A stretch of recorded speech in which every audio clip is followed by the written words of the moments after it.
இதற்கு முன்னால் இது நடக்கிறதா, யார் யார் இந்த களத்தில் இப்படி தொடர்ந்து பயணித்துக் கொண்டிருக்கிறார்கள் அப்படி என்பதை நீங்கள் எந்த அளவுக்கு உள்வாங்கியிருக்கிறீர்கள், நீங்கள் முன்னெடுக்கப்பட்டுள்ள பல போராட்டங்களுக்கு எந்த அளவுக்கு ஆதரவு கொடுத்திருக்கிறீர்கள் என்பதை கடந்த கால உங்களுடைய அந்த செயல் முன்னெடுப்பில் நீங்கள் உணர்ந்து கொள்ள வேண்டிய காலகட்டாயம். டெல்லி நிர்பயா அந்த உடைய கற்பழிப்பு சம்பவத்தை இன்று வரை நாம் சொல்லிக் கொண்டிருக்கிறோம் நாடெங்கிலும். அதே வேளையில் சமீபத்தில் கொல்கத்தா அந்த முதுநிலை மருத்துவ மாணவிக்கு நடைபெற்ற அந்த ஒரு கற்பழிப்பு படுகொலை சம்பவத்தை நாம் கண்டித்துக் கொண்டிருக்கிறோம் நாடெங்கிலும். அதற்கு மீது எதிர்ப்பு வெளிப்படுத்திக் கொண்டிருக்கிறோம்.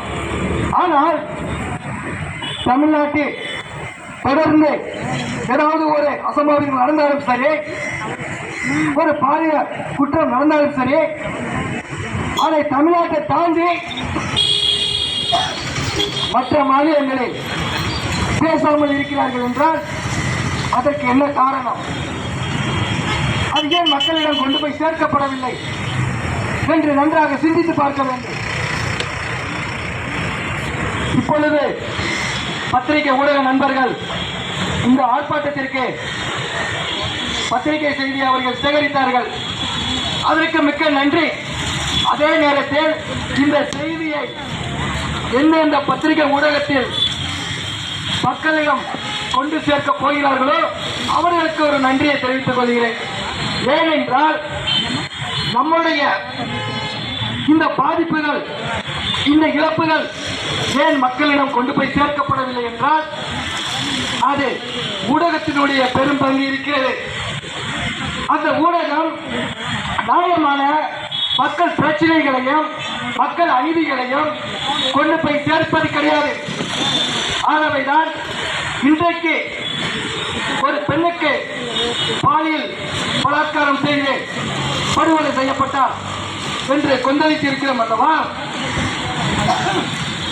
கிருஷ்ணகிரியிலே பள்ளி மாணவியை அந்த என்சிசி மாஸ்டர் அவரை பாலியல் பலாத்கார வன்கொடுமை செய்து சீரழித்திருக்கிறார்கள் என்று நாம் புலம்பிக் கொண்டிருக்கிறோம்.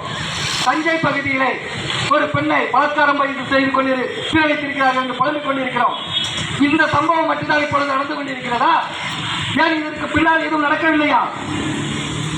ஒரு 10 ஆண்டுகளுக்கு பின்னால் போனால் நாகர்கோயிலிலே வாலிபர்கள் ஒரு 5 வாலிபர்கள் சேர்ந்து அவர்கள் கஞ்சா போதையில் ஒரு 60 வயதுக்கு மேலான ஒரு பெரிய மூதாடி அவர்களை கற்பழித்து ஒரு மலை மேலே கொலை செய்தார்கள்.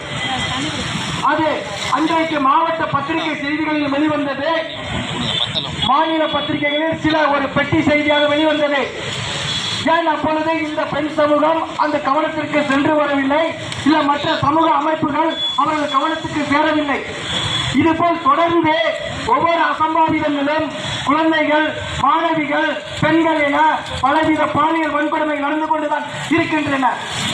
நான் எழுதிய மது மரணத்தின் மறுபக்கம் என்ற புத்தகத்தில் கூட பலவித பாலியல் வன்கொடுமைகள், அதனால் பாதிக்கப்பட்ட சிறுமிகள், மாணவிகள், பெண்கள், மூதாட்டிகள் என பல பதிவுகளை நான் ஆவணத்துடன் பாதிக்கப்பட்டவர்கள் வாயிலாக அவர்களுடைய பாதிப்புகளை கேட்டறிந்து நான் அதில் தொகுத்து வெளியிட்டிருக்கிறேன்.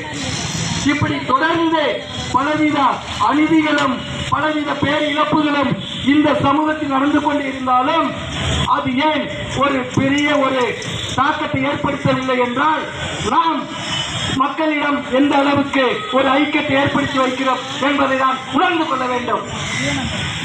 இங்கு மருத்துவ மாணவி அவருடைய சம்பவம் நடக்கும் பொழுது இந்தியாவில் இருக்கிற அனைத்து மருத்துவமனைகளை சார்ந்த மருத்துவர்களாக இருக்கட்டும், செவிலியர்களாக இருக்கட்டும், மருத்துவ ஊழியர்களாக இருக்கட்டும், அனைவருமே எங்கள் துறையை சார்ந்த ஒரு பெண்ணை மானபங்கப்படுத்தி விட்டார்கள் என்று வெளியே வந்து போராடுகிறார்கள். நாங்கள் பணி செய்ய மாட்டோம் என்று அவர்கள் வெளியே போராடுகிறார்கள்.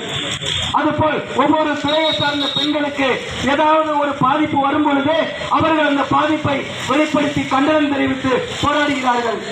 ஆனால் அவர்களுடைய பாதிப்பையும் நாம உள்வாங்கி அவர்களை நாம் நேற்று ஒரு துறையை சார்ந்தவர்களாக வேறுபடுத்தி பார்க்கவில்லை.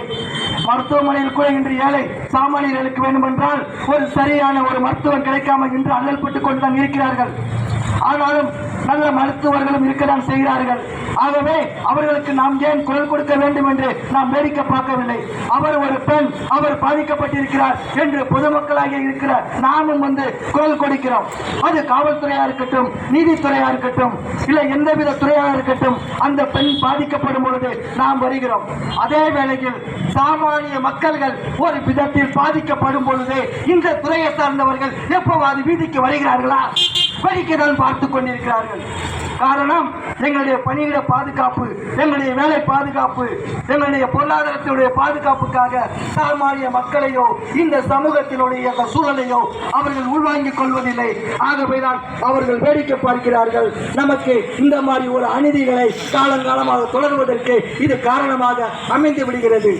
ஆகவே ஒட்டுமொத்த ஒரு தீர்வு நடக்க வேண்டும் என்றால் நாம் அனைவரும், இது ஒருத்தருடைய பிரச்சனை கிடையாது, உன் வீட்டு என் வீட்டு பிரச்சனை கிடையாது, இது ஒட்டுமொத்த தலைமுறைகளை பாதுகாக்க வேண்டிய ஒரு சூழல். இன்னைக்கே இப்படி என்றால் வரும் காலத்தில் இந்த நிலை எப்படி மாறிக்கொண்டிருக்கும் என்பதை சிந்தித்து பார்க்க வேண்டும்.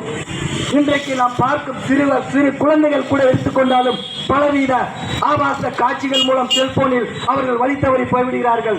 வீதிக்கு வீதியா மதுபான கடைகள், எங்கு பார்த்தாலும் கஞ்சா போன்ற போதைப் பொருள்கள், வேறும் பலவித வெளிநாட்டு வெளிமாநிலத்தை சேர்ந்த போதைப் பொருள்கள், இப்படி பலவித தவறான பாதைகளில் அவர்கள் தன்னை அடிமையாக்கிக் கொண்டு சீரழிந்து பலவித குற்றங்களை, பலவித சீரழிவு சமூகத்தில் எடுப்பதற்காக இங்கு காரணமாக அமைந்து விடுகிறது. இந்த சூழலில் நாம் இந்த மாதிரி ஒரு பாதிப்புகளும் இந்த மாதிரி ஒரு பெரிய இழப்புகளும் நடக்காமல் வரும் காலத்தில் இந்த பெண்கள், மாணவிகள், குழந்தைகள் பாதுகாக்கப்பட வேண்டும் என்றால் இந்த போராட்டத்தை நாம் வலுப்பெற செய்ய வேண்டும்.